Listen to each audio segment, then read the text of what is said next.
Hello, I'm Danny. I'm a physical therapist at Kinsman Lodge, and I'm here today to talk about Rohos. So we want to go over proper handling techniques and cleaning of these specialty devices. So first things first, how to properly and safely handle one of these cushions.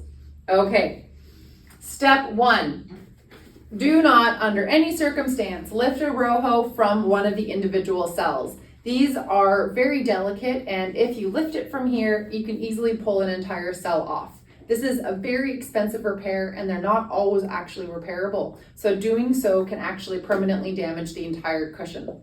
So please never do that. Number two, this is the air intake valve right here. This is another area that people love to hold on to, thinking that it'll give you good grip. This can also get ripped off and is again a very expensive repair if it's possible to repair it at all. So please avoid lifting the mattress or the cushion from the air intake valve.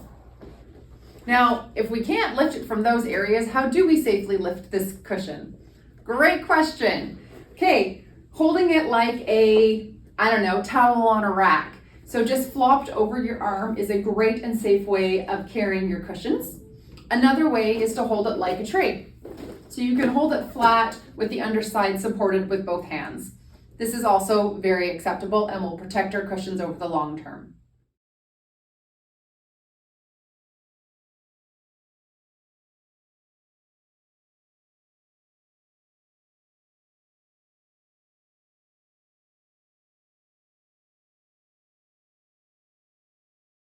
So next we want to talk about cleaning.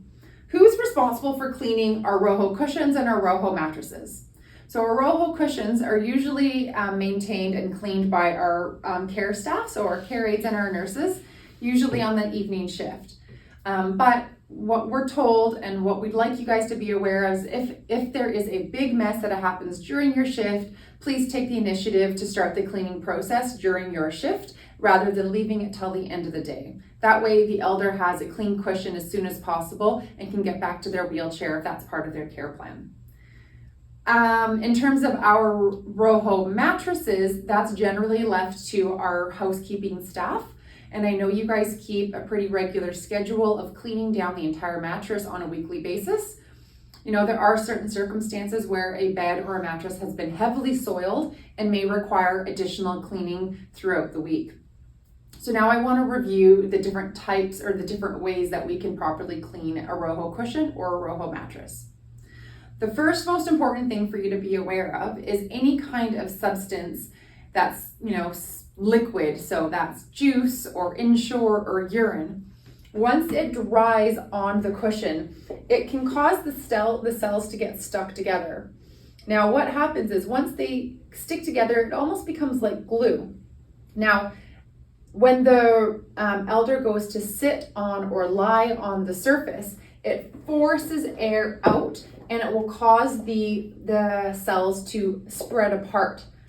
If there is a sticky substance between those cells at that point in time, it can cause them to rip apart and actually create holes in the surface itself. Now, this is the number one way that holes are being produced in our Rohos.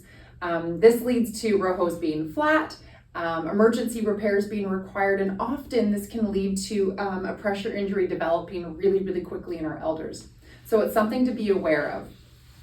Now, regardless of what kind of substance has caused our surface to become soiled, the two main ways to wash these things is one is by hand. So if it's a small mess, you could just take a cloth with warm soapy water or even a cavi wipe and remove the cushion cover. And in between each of these rows, you spread them apart and you wipe in between each row, and then you turn it, and then again in between each row like this. If it's dripping wet, you can leave it hung over the edge of a bed rail or the edge of the bathtub because it will be safely supported in that way, and it can just be left to air dry. If you need it really quickly, you can always take a dry towel, and again, the same way, using the same method that you cleaned it, going in between each row, you can do the same thing with the towel. So again, you go through each row and then you rotate it And then you go through each row again like this with a towel, and there you go. Your cushion is dry almost immediately, and it can go right back onto the elder's wheelchair. Now, if you have a little bit more time, say overnight, and you can let it air dry. Air drying is another easy way to dry up the cushion or the mattress. Another way to clean our Roho's cushions and mattresses, especially if it's heavily soiled, is you might want to actually do a full soak in a bathtub. This method just requires filling the bathtub up, a quarter of the way or just a portion of the way with warm soapy water, placing the cushion in it, making sure that your air intake valves are always closed first. Place the whole thing in the warm soapy tub. Forget about it for 10 or 15 minutes. Come back, and that warm water would have loosened a lot of that all that sticky substances that's causing those cells to become glued together. And then again, at that point, you're just going to take your cloth and rub in between each one of the rows, one at a time, to make sure that we're really getting the entire surface nice and clean. From there, you can let it air dry by hanging it over the side of the tub, or I've even seen staff leave it nice and rolled up on the floor of the bathroom on top of towels or something to absorb any liquid. This gives great airflow and allows the water to flow down and away from the mattress. So if you have some time between when the elder is going to be using the surface next, you can definitely choose this method to clean it or to dry it.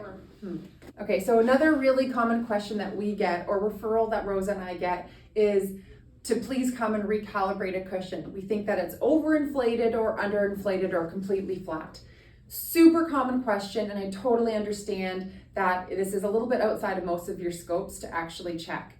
Now, the most important thing that we want you to know is it is impossible to know whether or not a cushion is properly inflated just by looking at it. If I take this cushion and I put it on this chair, by looking at it right now, I will not be able to know if this is properly calibrated for the elder that this has been prescribed to.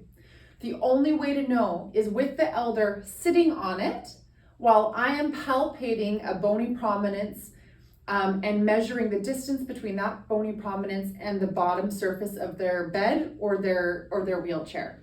Okay?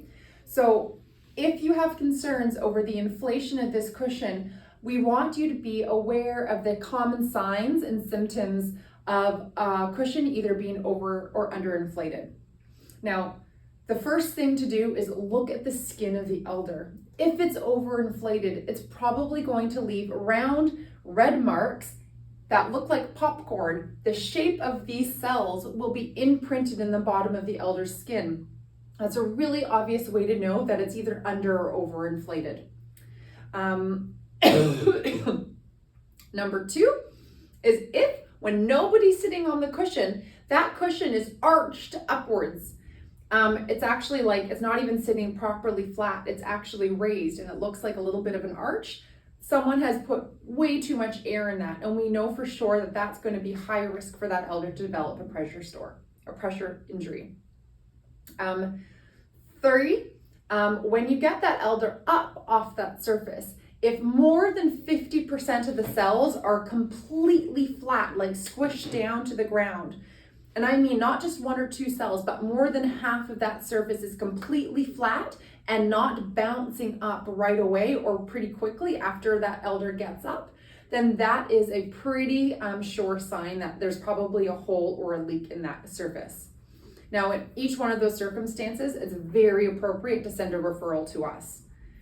But please, if you just see that one or two cells kind of look a little bit deflated, that is a situation where we just don't know and there's not enough evidence that there's a hole or a leak, and probably it's very normal for it to look that way. So please don't jump to a conclusion and send a referral just for that.